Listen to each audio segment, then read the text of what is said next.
Good morning. Siddhi Hindi online classes में आपका स्वागत है। हमने सरल औसत लाभ और भारित औसत लाभ की पद्धति देखी। आज हम तीसरे नंबर की पद्धति अधिक लाभ की पद्धति देखेंगे। यहाँ पर इस पद्धति में धंधा में विनियोजित पूंजी की अपेक्षित मुआवजे का दर, औसत लाभ जैसी बाबतों का उपयोग करके अधिक लाभ ज्ञात किया जाता है। अधिक लाभ यह धंधा का औसत लाभ की अपेक्षा अधिक वृद्धि देता है, अपेक्षित लाभ पर वृद्धि दर्शाता है।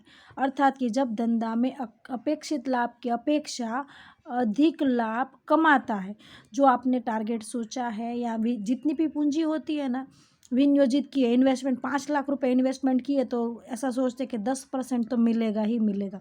तो 5 लाख का 10% कितना, 50,000। तो ऐसा सोचते कि 50,000 प्रॉफिट होगा, लेकिन ये क्या हुआ, 50,000 होगा। ऐसे हमने सोचा है अपेक्षित लाभ।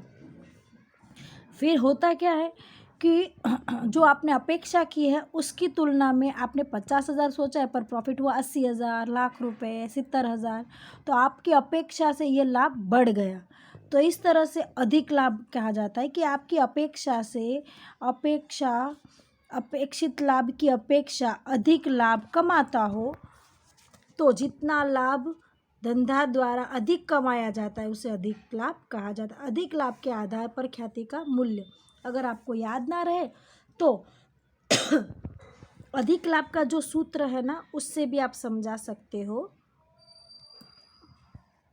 अपेक्षित लाभ, तो जितनी पूंजी विनियोजित की है उसका जो दर आपने सोचा है उस हिसाब से आपको लाभ हुआ है, उसे अपेक्षित लाभ कहते हैं।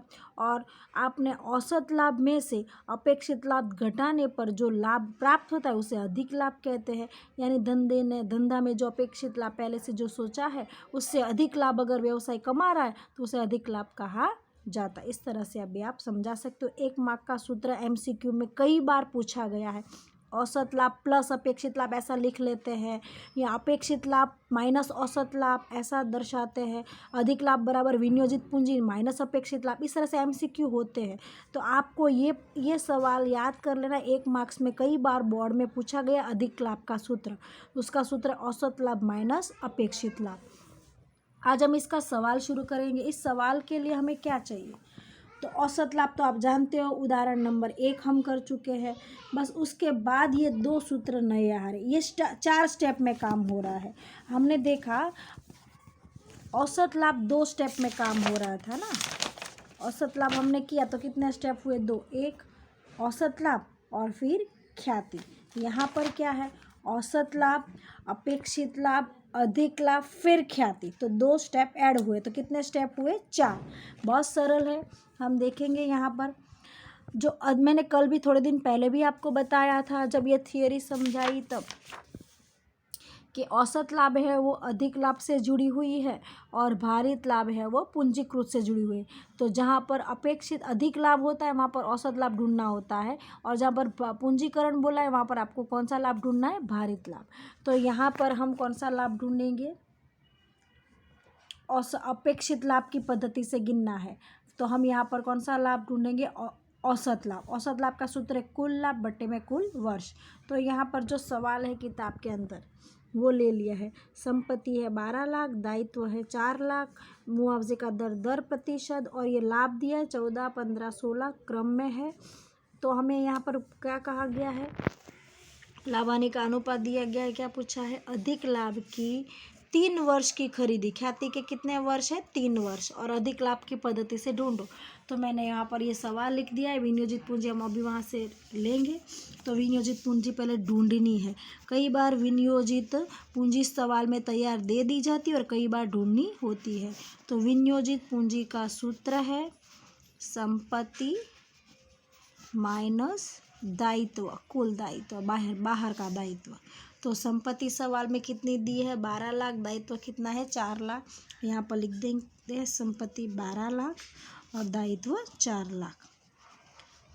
इस तरह से कितने बचे, 8 लाख। ये मिली आपको विनियोजित पूंजी। ये सवाल में कई बार तैयार दे दी होती है और कई बार हमें ज्ञात करनी होती। अब हम यहाँ पर बढ़ते औसत लाभ, कुल लाभ। तो हम यहाँ पर टोटल करेंगे 3, 4, 5, 6।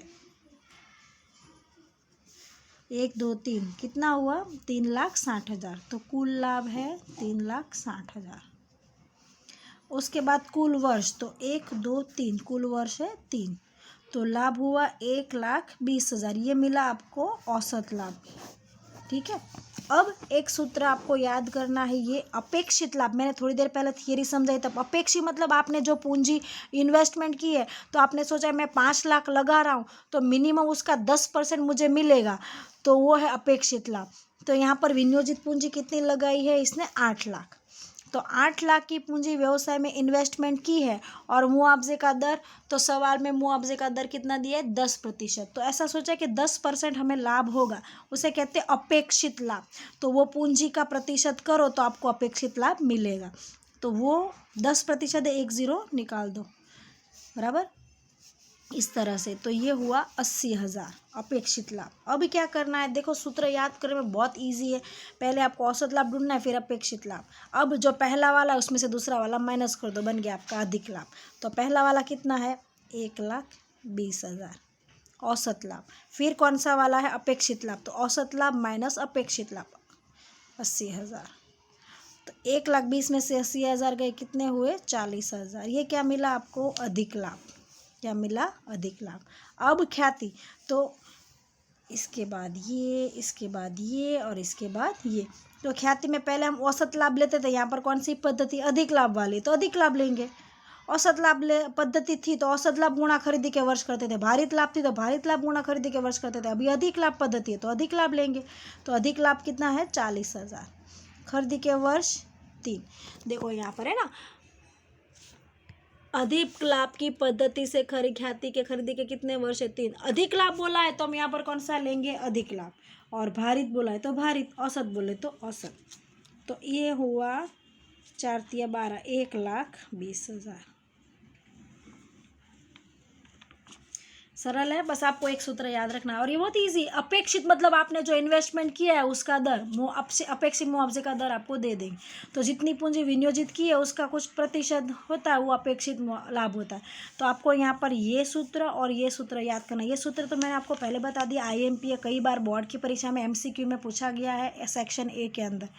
और यहाँ पर कैसे याद रखना है, फर्स्ट में से सेकंड माइनस करो तो थर्ड मिलेगा, फर्स्ट में से सेकंड माइनस किया तो थर्ड मिला, और थर्ड को खरीदी के वर्ष के साथ गुणा करो तो ख्याति मिलेगी। ठीक है, आज के लिए एक ही पद्धति, इसके जैसा सवाल स्वाध्याय में है, आपको प्रैक्टिस करनी है और ये सूत्र याद करने हैं।